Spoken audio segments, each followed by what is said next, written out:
Hello students, how are you? Meeting after a long time. I hope अभी तक जितना मैंने पढ़ाया है आप लोगों ने पढ़ लिया होगा। एग्जाम्स के टाइम टेबल आने ही वाले हैं, आप लोगों के प्री बोर्ड स्टार्ट होने वाले हैं, तो पढ़ाई तो अच्छी से चल रही होगी क्लास 10 स्टूडेंट्स की। ठीक है, तो आज अपन जो बचा हुआ टॉपिक्स है कुछ कुछ उसको अपन अच्छे से फटाफट करते हैं। That is an arithmetic propagation.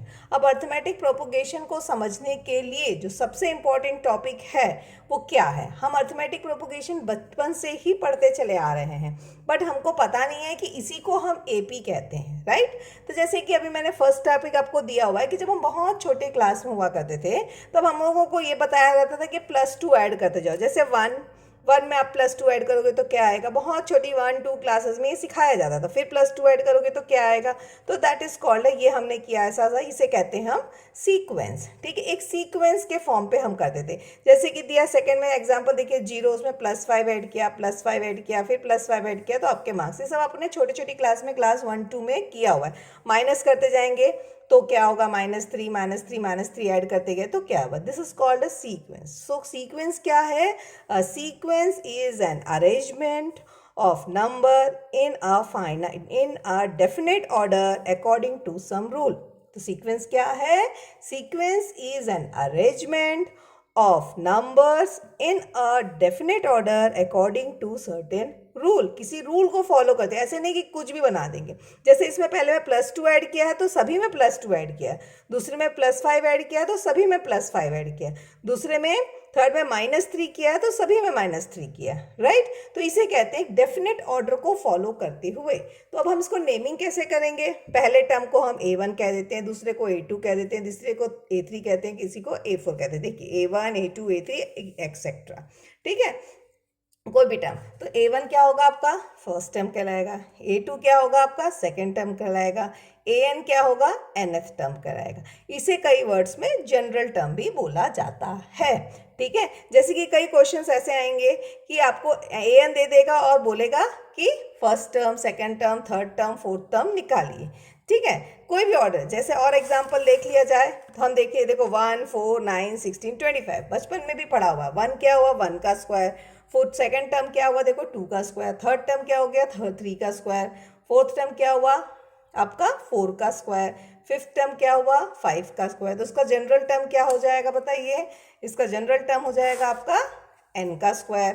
an is equal to n square, ये हो जाएगा आपका जनरल टर्म। ठीक है, तो ये है आपका एक सीक्वेंस। ठीक है, आपका देखिए कई आप कॉम्पिटिटिव एग्जाम्स में जब आगे आप जाएंगे तो इस जनरल टर्म पे बहुत सारे क्वेश्चंस बनते हैं। ठीक है, अक्सर आते हैं, एप्टीट्यूड में ये क्वेश्चंस आ जाएगा, मैथमेटिकल एप्टीट्यूड्स में ये क्वेश्चंस बनते हैं। ठीक है, अभी तो आपको सिंपल है, वहां पे थोड़े और नए नए फॉर्मूले के साथ बनेंगे। ये आ गया 100, अब देखो 150 200 250, यानी क्या हो रहा है इसका जनरल टर्म बताओ? फर्स्ट टर्म क्या हो गया? 100। सेकेंड में क्या किया उन्होंने? 50 ऐड किया। थर्ड में कितना किया? 50 + 50 ऐड हुआ। फिर देखिए +50 ऐड हुआ और ये बनता चला जा रहा है। ठीक है, इसी तरीके से नेक्स्ट देखिए 1 3 5 7 9 11। ठीक है, सेम चीज हमने ऊपर में भी देखा था 1 3, लेकिन उसमें हमने +2 +2 +2 ऐड किया था। लेकिन अगर सीक्वेंस के फॉर्मूले में अगर हम जाएंगे और पढ़ना चाहेंगे, इसका nth जनरल टर्म निकालना चाहेंगे तो कैसे होगा? देखो A1 तो 1 है, लेकिन A2 क्या है? 2 × 2 4 - 1। ठीक है, दैट इज 3। थर्ड टर्म क्या है? 2 × 3 - 1, यू आर गेटिंग 5। A4 क्या है? 2 × 4 - 1, यू आर गेटिंग 7। ठीक है, तो इसका जनरल टर्म क्या आ जाएगा? 2n - 1, that is 2n - 1 is called the general term of this sequence. Means n की आप वैल्यू 1 2 3 4 5 6 पुट करते जाओगे, you will get the value of A1 A2 A3 A4 and so on. ठीक है, तो इसे कहते हैं अपन सीक्वेंस। ओके, अब सीक्वेंस के बाद हम आते हैं और भी एग्जांपल्स कर लेते हैं भाई सीक्वेंस से रिलेटेड। मेरे ख्याल से आप लोगों को अच्छा लगेगा और एग्जांपल्स करना। जैसे एक सीक्वेंस दिया मैंने, an = 2n। 2n, n की वैल्यू 1 पुट करिए 2 आएगा, 2 पुट कीजिए 4 आएगा, 3 पुट करिए 6 आएगा एंड सो ऑन। उसी तरीके से अगर an आपको 2n - 1 दिया है तो n की वैल्यू पुट करते जाइए। अभी एग्जांपल किया देखिए 1 3 5 7 11 आएगा। अगर हम 1/n पुट करेंगे तो क्या आएगा? 1 1/2 1/3 1/4 and so on. N square put करेंगे तो ये आ जाएगा। तो ये सारे जनरल टर्म्स हो गए और इसके ये first term, second term, third term, fourth term, fifth term and so on आता जाएगा। तो कई बार एनसीईआरटी के बुक्स में भी आपको क्वेश्चंस मिलेंगे, find the first 3 terms, find the first 5 terms of a general term. तो अगर जनरल टर्म कोई सीक्वेंस का दिया गया है a n equal to n square plus 2, ठीक है, तो आपका क्या आ जाएगा a1, आप n की वैल्यू 1 पुट करो, a2 यानी n की वैल्यू 2 पुट करो, a3 यानी n की वैल्यू 3 पुट करो, तो आपके आंसर्स आते जाएंगे। तो ये होता है आपका सीक्वेंस। देखिए नेक्स्ट क्वेश्चन देख लीजिए, an इक्वल टू -1 का power n minus 1 into 2 to the power n, यानी n की वैल्यू 1 पुट किया तो a1 क्या हुआ, -1 का पावर n के जगह पे पुट करना, 1 माइनस 1, 2 का पावर 1, 1 माइनस 1 क्या हो गया, 0 हो गया, यानी -1 का पावर 0 इंटू 2 आपको क्या मिल गया, 2 मिल गया। n की वैल्यू 2 पुट करो, क्या आया, -1 का पावर 2 माइनस 1 इंटू 2 का स्क्वायर, यानी क्या है, -1 का पावर 1, नेगेटिव हो गया -1 इंटू 2 का स्क्वायर 4, तो क्या आ गया आपका -4 आ गया। ठीक है, n की वैल्यू 3 सब्स्टिट्यूट करिए, क्या आएगा देखो, -1 का पावर 3 माइनस 1, 2 का पावर 3, 3 माइनस 1 यानी 2, यानी -1 का स्क्वायर क्या हो गया, 1, दैट इज पॉजिटिव। तो ये 2 का क्यूब क्या आया, 8, यू आर गेटिंग 8, राइट। तो इस तरीके से आप इसके जनरल टर्म्स निकाल सकते हैं। ठीक है, एक और एग्जांपल दिया है 3an माइनस 1 प्लस 1, देखिए उसमें पुट करते गए। अब यहाँ पे देखिए a1 3 दे दिया है, जब हम n की वैल्यू पुट किए तो क्या है, a2 equal to 3a1 plus 1, तो a1 की वैल्यू तो 3 पुट करोगे तो ये आंसर आ जाएगा आपका, क्या आ गया, a2 की वैल्यू। लेकिन जब a3 कर रहे हैं तो a2 आ रहा है, तो a2 की वैल्यू को यहाँ सब्स्टिट्यूट करेंगे, उसका आंसर आएगा। a4 में यहाँ a3 की वैल्यू सब्स्टिट्यूट करेंगे, उसका आंसर आएगा। तो these are called the sequence, इसे होता है सीक्वेंस। अब सीक्वेंस और अरिथमेटिक प्रोपोगेशन के बीच में क्या डिफरेंस है, इसको थोड़ा हमको ध्यान देने की जरूरत है। व्हाट इज अरिथमेटिक प्रोपोगेशन, तब हम ध्यान देते हैं अरिथमेटिक प्रोपोगेशन क्या चीज है, प्रोग्रेशन क्या चीज है, एपी। ठीक है, तो एपी क्या है, a sequence a1 a2 up to an is called an arithmetic progression if there exists a constant number such that, एक constant number ऐसा होगा कि जहाँ a2 क्या होगा, a1 प्लस डी, a3 क्या होगा, a2 प्लस डी, a4 क्या होगा, a3 प्लस डी, यानी जनरल टर्म एक नंबर उसके पहले वाला नंबर उसमें प्लस डी करो तो d should be common, that is called an arithmetic propagation. यानी a3, यानी आप क्या देखो a3 क्या आया, a2 प्लस डी, a2 क्या है आपका, a1 प्लस डी, तो आप पुट करोगे तो क्या आएगा, a1 प्लस डी, तो क्या आ जाएगा, a1 प्लस 2d। a4 क्या हो जाएगा, a4 प्लस 3d, वे d को हम क्या कहते हैं, common difference of an AP. d कभी भी, d can be positive, negative और जीरो, कुछ भी हो सकता है d का। ठीक है, यानी हम एपी को और क्या बोलते हैं, व्हाट इज एपी, एपी क्या हो गया, an AP is an AP is the list of numbers in which each term is obtained by adding a fixed number to the preceding terms except the first term। First term को छोड़ के second term में एक fix term को add करते जाएंगे तो जो आंसर बनेगा that is called an AP. ठीक है, तो एपी का मतलब क्या हुआ, जब हम second term minus first term करेंगे तो क्या आना चाहिए, कॉमन डिफरेंस क्या आना चाहिए, डी आना चाहिए। यानी a2 क्या है, a1 plus d minus a1, you are getting D.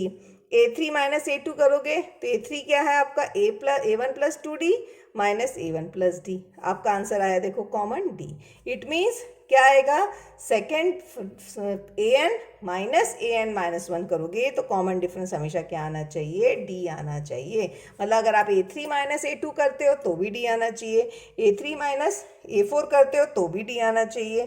ठीक है, आपका जो भी नेक्स्ट टर्म है, सेकेंड सक्सेसर और उसके पहले का प्रीडिसेसर, दोनों को माइनस करोगे तो कॉमन डिफरेंस क्या आना चाहिए, डी आना चाहिए। ठीक है, तो अब अगर क्वेश्चन आता है आपका कि फाइंड द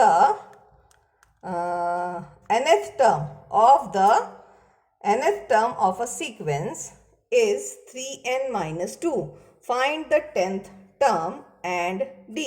आपको d भी निकालना है और 10th टर्म भी निकालना है। तो an दे दिया 3n माइनस 2, तो 8 10 चाहिए, यानी n की वैल्यू क्या होनी चाहिए 10। 3 इंटू 10 माइनस 2 यू आर गेटिंग 28।